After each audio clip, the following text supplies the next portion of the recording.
আসসালামু আলাইকুম বন্ধুরা। সাধারণত আমরা বাসায় গরুর মাংস কিছু কমন মশলা দিয়ে একটা পাতলা ঝোল করি, নয়তোবা ভুনা ভুনা করি, সাথে হয়তোবা আলু দিই।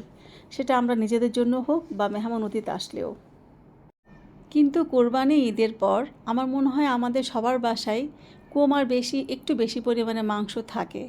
তখন মনে হয় যেন একটু এটা বানাই, একটু ওটা বানাই।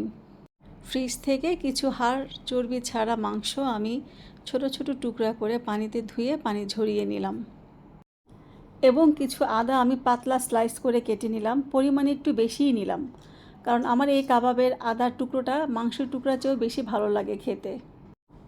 তোমরা তোমাদের টেস্ট অনুযায়ী আদাটা বাড়িয়ে কমিয়ে নিতে পারো।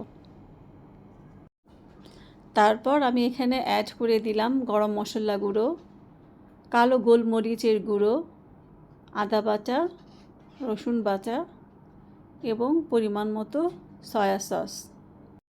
আমি আমার টেস্ট অনুযায়ী সাথে কিছু লবণ অ্যাড করে দিচ্ছি। এই রান্নায় আমি এক্সট্রা কোনো পানি অ্যাড করিনি। মাংস থেকে যে পানিটা বের হয়েছে তাতেই আমি রান্নাটা কমপ্লিট করে নিয়েছি। পানিটা সম্পূর্ণ শুকিয়ে নিয়ে আমি এখানে দিয়ে দিলাম কিছু পেঁয়াজ, কিছু গাজর এবং সাথে অ্যাড করে দিলাম আরও কিছু সয়া সস।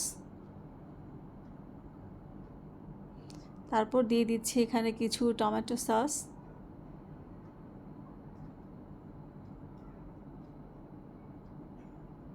কিছু কালো গোলমরিচের গুঁড়ো এবং পরিমাণ মতো সরিষার তেল। সব একসাথে ভালো করে মিক্সড করে দমে রেখে দেব 10 মিনিটের জন্য।